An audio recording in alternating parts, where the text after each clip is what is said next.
interesting one. Let's go. Let's see if I can make any sense out of today.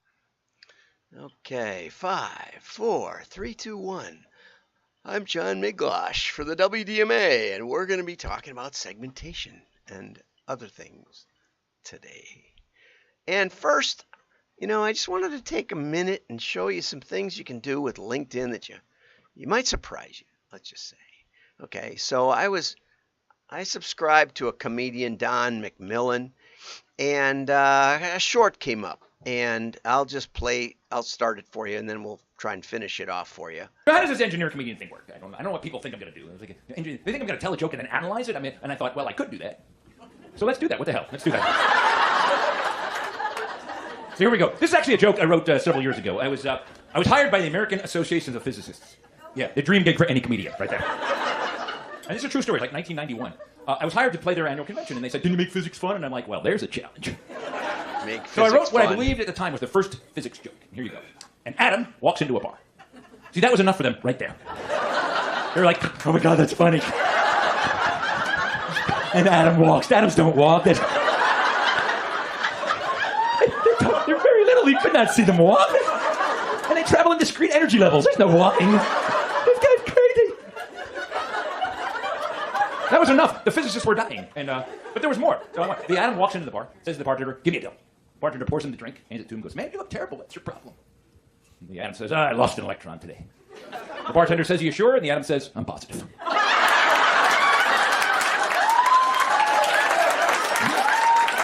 Is that not a great physics joke? Okay, so then he gets heckled by a drunk in the front row. And I played it a little fast. I apologize, Don, but, I can only spend so much on the fun part of the show. And so this guy says, that's not a physics joke, that's a chemistry joke. And so Don says, no, I'll show you a chemistry joke.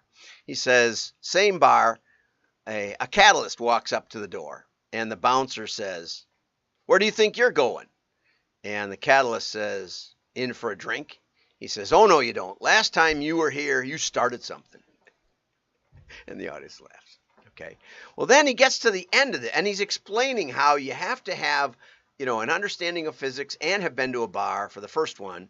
You have an understanding of physics or of chemistry and have been in a bar fight in the second one, which I don't know. Then he gets to a third one. And the third one, he says, an electron gets pulled over, and the cop walks up to him and says, do you know you were going 88 miles an hour? And the electron says, oh, nuts. Now I'm lost. So Don says you have to get that one, you have to have an understanding of the Heisenberg's uncertainty principle and a sense of humor. And there's basically no one in that intersection. Well, I objected to that because we hang around church. I have a bunch of professor friends at our church because we're by UW-Madison. And so we talk about stuff like that after church. And so I said, well, I know a Nobel laureate in theoretical physics, and I could ask him what he thinks. They all laughed at me. So I do know something about the Heisenberg uncertainty principle, and but I didn't get the joke. So because Don and I are connected on LinkedIn, I wrote him and I said, what's the deal here? And he explained, well, don't you remember? You can't know both the velocity and the location of the electron.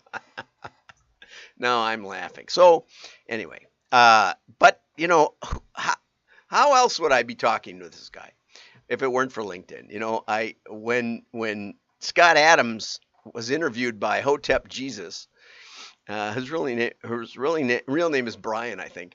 I had to find it out, what's his real name, and he said he was a marketing guy. So I thought, oh, we'll probably have a lot of mutual connections. So I sent him a connection note, and sure enough, we're connected now. And maybe I should send one to Tucker Carlson. He may be on LinkedIn. Good morning, Michael. He may be on LinkedIn looking for a job. So he may be open to some more connections. So I'll look him up today and see if he's open to that. Anyway, I thought that would give you something to think about as we start today. Okay, here we go. Montana passes right to opt out of targeted advertising. And so I read this article, Montana thank you, Wendy Davis, along with it's the right to reject some forms is really important, of targeted advertising. Okay, so now it's going to get signed, it looks like. Montana lawmakers will give residents new rights. Well, I'm not sure. Rights are kind of, not easy to manufacture. You have inalienable rights and you have contract rights. So maybe that's on that one. Anyway, to go along with California, Connecticut, Colorado, Utah, Virginia, Iowa, and Indiana. Okay, comprehensive privacy laws. There. Okay, so what does that mean? Well, you can opt out of the use of data linkable, which is a funny word. Linkable. Is that linked?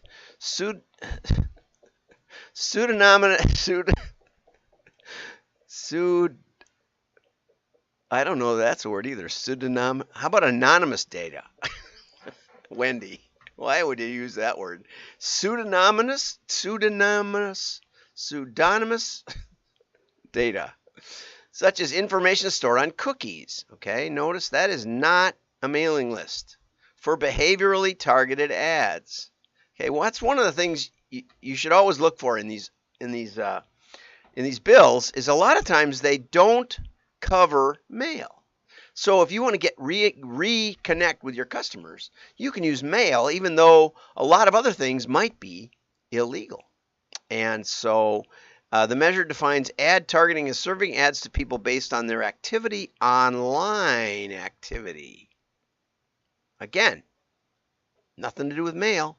And across non-affiliated, which means like you go on eBay or you go on Amazon, and then an ad shows up on ESPN.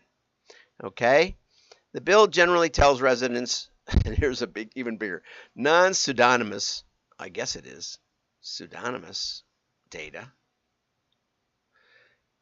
You have to tell them what's been collected about them, which is darn near impossible. Because if you buy a list of homeowners within 50 miles who own more than 3 acres, that's coming from a whole bunch of different sources, and you don't know what they are, and you buy it from Epsilon or Experian or something like that. So I don't know how you'd even execute this, which is the problem with most of these. And you provide links to opt out. Well, you can give them all the links you want to your company, but try and opt out of Epsilon. I don't know how you do that, or credit files or something like that. How do you opt out of that? No idea. Here's some more pseudonymous. Oh well, and that you have to honor global privacy control. And again, most of it. So I say use mail, and you're much better off than any other idea. Okay, budgets for creative are under pressure. Why is that? Well, because most jokes aren't funny. Maybe. I thought Don's were really funny, but I'm a little bit toward that side of the spectrum, I think. And where are investments prioritized? And the answer is targeted promotions and activations. I'm not sure what activations are, but I'm thinking, a customer hasn't been with you has bought from you, but is like 4-year-old customer. That's where you might spend your money, and that makes a lot of sense. That was basically tied with customer journey and brand experience. Now, what's great about mail is, first, it's not covered by most of the privacy laws. You can remail your customers. You can't necessarily email your customers after 2 years in GDPR, but you could send them a postcard, believe it or not, especially if you've mailed them before. The mailers of the UK got together and sort of challenged the GDPR and said, we've been mailing them for decades. And the Inquisitor General, or whatever his name is, or her, said, yeah, sure, fine. They don't seem to mind. They could tell you they mind. Yeah, we're really good at that. And so they let them go. But mail can combine these two, can combine the targeted promotions with brand building. It's not hard at all. There's a lot of brand building that happens in mail. You know, if you look at a Land's End, which I almost always have, well, let's just look at this one. This is somebody I've known for decades, Jason Holm, and it's just beautiful, gorgeous. I mean, I think it should be a little more promotional, but just super beautiful. If that isn't brand building, nothing is. And it's tactile. And Jay, the founder, he's had another business for 40 years, I think, but or almost. And but when he goes to a social event and he says Jason Holm, everybody, oh, I love it, Jason Holm. I love that catalog. I just pour over it. So plenty of brand building, very, very easy to do. Okay, and they say that rising inflation and cost of living is the biggest external challenge faced by creatives. And I don't know. I don't understand that one at all. You should go to your boss and say, cost of living, I need a raise. But anyway, they're all saying that there's downward pressure on budgets. There's always downward pressure on budgets. That's what your CFO is supposed to do. If you don't realize that, then you don't realize business, right? The CFO is supposed to push down, and you're supposed to push back up. Now, how do you push back up? Well, the way you push back up is you use testing, and you test creative regularly, and they'll understand testing of creative. And that word does not appear in this article, right? If you show that you can regularly bump the response 20% or 10% or 40%, some of my best tests, they'll realize that they need creative and they need testing, okay? And so it's not an either or. Promotions on short-term results. You can do short-term and long-term. You can do brand building with mail because it's not just a picture on a screen that no one sees, right? It's not just an email that no one opens. Okay, so what are they doing? Well, they're increasing social media spending. Wrong direction. Wrong direction. Absolutely the wrong direction. Because you can't, because the attribution is poor, and you don't know who really sees it.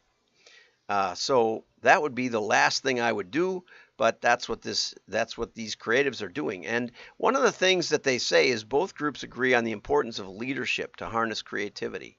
And they believe it's lacking. It's funny, when I took over the creative department at a company, when I was a VP of marketing, I asked them questions like, well, what does it cost per page on average? We were producing, without me, about 25 catalogs a year. And not big ones, but specialized catalogs for major corporations. And I said, what do you think the cost is per page? Creative cost. No idea. Well, how much time per page? No idea. We're creatives, they would say. Say, okay, well, we're going to figure it out. Okay, for the next couple of weeks, we're going to measure how long the creative takes and divide by the number of pages. Okay? Oh, you're going to ruin our ethos. And I said, and the other thing is, how do you decide, what grid layout? 4/3, 3 column, 4 column. What? How do you decide that stuff? Where, who? Oh, just as we feel. I said, and some of these catalogs have 2 column, then 3 column, then 4 column, mixed up in the, you start over from scratch every page. There's no branding in here. There's no consistency. Well, we're creative. Anyway, so after about 6 months or something, we instituted a bunch of controls with the help of the creative director. And we got them on track, and we got them much more efficient. And I think everything looked better and responded better. But one day, one of the young guys came in and said, hey, I got this idea that, this golf bag is big, and could we extend it across the column so that it goes outside, almost bleeds off the page? And I said, absolutely, that's a great idea. That fits there just perfectly. And he looked at me. It's like, we could do that? I thought we had to follow our rules. I said, no, you have to have rules so that when you break them, people notice. But if you just schlock around on every page, and you don't have any consistency, no one will notice because it'll look just as cluttered and goofy as ever. So anyway, take some leadership of your creative, and if you don't understand that, give me a call, for heaven's sakes. And when I left that company, the founder said, We deliberately gave you the worst departments in this company to see what you would do. I didn't know that at the time. I was honored that they gave me anything. And he said, now that you're leaving, they're the three best departments. And he said, I really want to commend you for that. Okay, so can you make mail better? Okay, Mike Porter, and Mike is from mailingsystemstechnology.com. It's probably a blog. And he says, as a printer, mailer, service provider, or in-house print mail facility, your company probably does a great job. You know how to meet postal regulations. Things go out on time. It's right side up. I used to work for a printer too. We had this problem. We couldn't get the registration right. We ran the job over and over. And I think the third time the press operator just stood there and watched to make sure that the press, it was a single color press. We were trying to do a 3-color job on it. And watched and watched and watched. And it was perfect when we got done. We all looked at it. Oh, that's perfect. That's perfect. Then he turned the envelope over and it was upside down. So is that enough? Everybody does a great job. Is there a chance to do something more? High volume mail is very much a manufacturing process, and you have to kind of get things right. You got to get it done on time, got to get it right, and you really want to do it right the first time. But you might want to think beyond the mechanical and impact the impact of the vehicle. And he said, you can enhance mailing files with additional data. And you can segment and personalize and filter. And no, not one example in here, not one story. Oh, yes, he had one story about an electric company that was every now and then mailing foreign addresses. And that may make sense, if someone's got a cottage and they live in Wisconsin, but they got a cottage in Canada or something. And so the Canadian electric company might want to mail into Wisconsin because they understand that. The bill to isn't always the location. But segmentation, improved target and segmentation is very, very difficult. I've been doing that with machine learning since 1995. We built our first customer segmentation platform in 1995. And we had all the transaction data. Categorizing that is extremely difficult and challenging. We've had major successes with that, but not for everybody. Even after all we know, sometimes customers are buying crazy combinations of things. Sometimes they're, like a gift catalog we had recently, the grandparents would buy stuff for their grandkids, and then they'd buy some health items and stuff, and you just couldn't get a feel for what they were using and what they were gift giving. But there was some seasonality to it, but that's, basic RFM. It can be beneficial for transactional mail as well with trans-promo messages, okay? So I have no idea what trans-promo is, Mike. I'd like to know. Here's that story about the utilities. Is it easy to read? Critical elements like due dates, amounts stand out. This is stuff that you just have to look at before you do it. Make sure that there is a call to action. I told you about Oakley the other day. Sometimes you can redesign, 30% reduction in the number of printed pages, and not a customer complained. Well, and if it's just a customer newsletter, then I think that may be okay. Although he did say he reduced the font size. You have to be careful for that, especially if your target audience is elderly like me. So I get below a certain size, and I won't read it at all. Multi-channel integration. You could send paper bills if people aren't opening the emails you send. Excellent idea. I thought so. If you find out prospects aren't opening the last 4 marketing emails you sent, maybe send them some mail. Or not, because maybe they're not worth sending to. Okay, and here's where it goes off, I go off the rails, is where's the testing? There isn't testing mentioned. The word test is not here. All of these things are nice suggestions, but sometimes they work opposite of what you think. There's no incremental value demonstrated. Okay, and that's how you get your creative budget up. You say, here's the piece that was winning, our control, like I talked about Mike Gunderson a couple of days ago, it's with the Bud Light. No, it was Friday, I think. I talked about Mike Gunderson and A/B testing. It's a wealth of information in there, and it's up on WDMA.org. And what you want to know the incremental difference between piece A and piece B. You want to know the difference it makes.